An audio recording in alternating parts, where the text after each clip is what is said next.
Shalom, salam dalam kasih Tuhan kita, Yesus Kristus. Saya Pendeta Erni yang melayani di Jemaat GKI Pulang Pisau Hilir, Gereja Victoria, hari ini akan menyampaikan firman Tuhan sesuai dengan Almanak Nas GKI dalam Kolose pasal 4, ayat yang pertama hingga ayat yang ke-6 dengan judul tema, Jangan Gantungkan Imanmu Hanya Pada Berkat. Bapak, Ibu, saudara-saudari yang dikasihi oleh Tuhan kita, Yesus Kristus.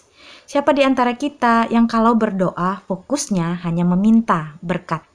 Berhati-hatilah bahwa dosa berat akan mengintai orang-orang yang hanya memikirkan untuk memenuhi keinginannya di dalam kehidupan ini. Karena kita tahu sifat manusia itu tidak pernah puas. Jadi ketika kita gantungkan iman kita hanya pada berkat, lalu kemudian datang kesusahan, datang ketidakbaikan, kita akan meninggalkan Tuhan. Jemaat Kolose pada waktu itu sedang bergumul dengan ajaran sesat yang bertentangan dengan iman Kristen. Ajaran-ajaran sesat itu merupakan kombinasi dari ajaran agama Yahudi dan berbagai agama kafir pada zaman itu. Sehingga ajaran sesat itu mengajarkan bahwa keselamatan itu tidak dicapai hanya dengan percaya atau beriman kepada Kristus saja, tetapi perlu ditambah dengan pengetahuan rahasia yang diberikan secara mistis. Nah, akibat ajaran-ajaran itu, sebagian dari jemaat Kolose merasa membutuhkan harus ada pengantara supaya bisa selamat di dalam kehidupan mereka. Oleh karena itu, Paulus menulis surat untuk meluruskan kesalahpahaman mereka.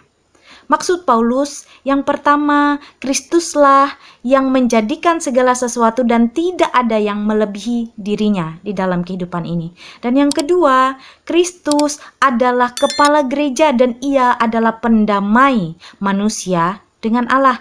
Dan yang ketiga, Yesus satu-satunya penebus dan juru selamat. Oleh karena itu Paulus meminta supaya jemaat pada saat itu bertekun dan beriman kepada Tuhan Yesus dan tidak mengandalkan hal yang lain.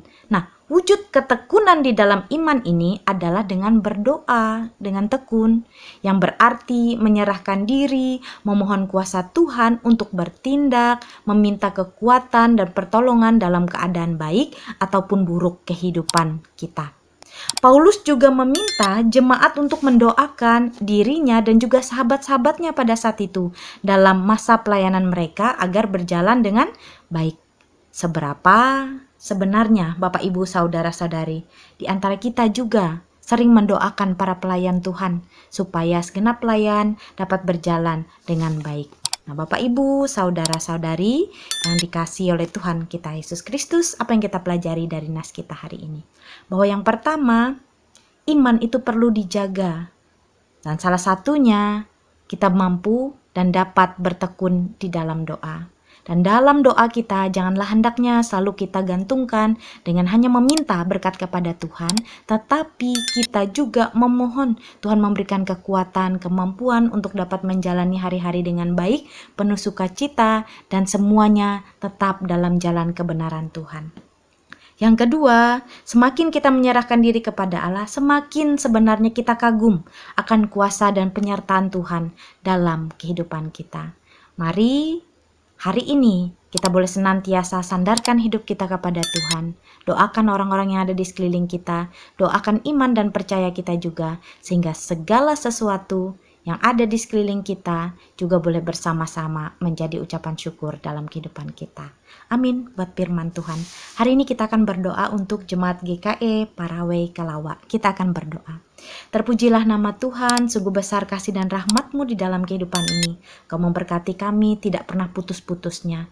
Ampuni kami atas genap dosa, salah dan kelemahan kami juga di sepanjang kehidupan ini. Sehingga sering kali kami merasa ya Allah Bapa bahwa apa yang ada di sekeliling kami belum cukup mampu membuat kami aman, belum cukup mampu membuat kami merasa kami memiliki keselamatan. Padahal sesungguhnya Engkau telah mati di kayu salib supaya dapat memberikan keselamatan kepada kami.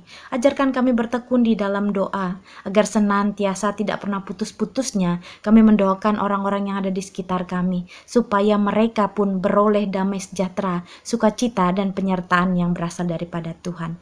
GKE Parawe Kalawa, Biarlah kiranya dalam tangan pengasihan-Mu Engkau memberkati pendeta, penatua diakon, bahkan jemaat yang ada di dalamnya, agar senantiasa mereka boleh bertumbuh di dalam iman dan percaya, sukacita, kasih Kristus juga boleh senantiasa mereka rasakan di dalam kehidupan mereka. Dan biarlah dalam damai sejahtera dan sukacita itu, mereka boleh bersama-sama melayani dengan ketulusan hati.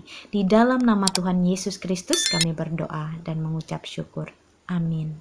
Tuhan memberkati engkau dan melindungi engkau. Tuhan menyinari engkau dengan wajah-Nya dan memberi engkau kasih karunia. Tuhan menghadapkan wajah-Nya kepadamu dan memberi engkau damai sejahtera.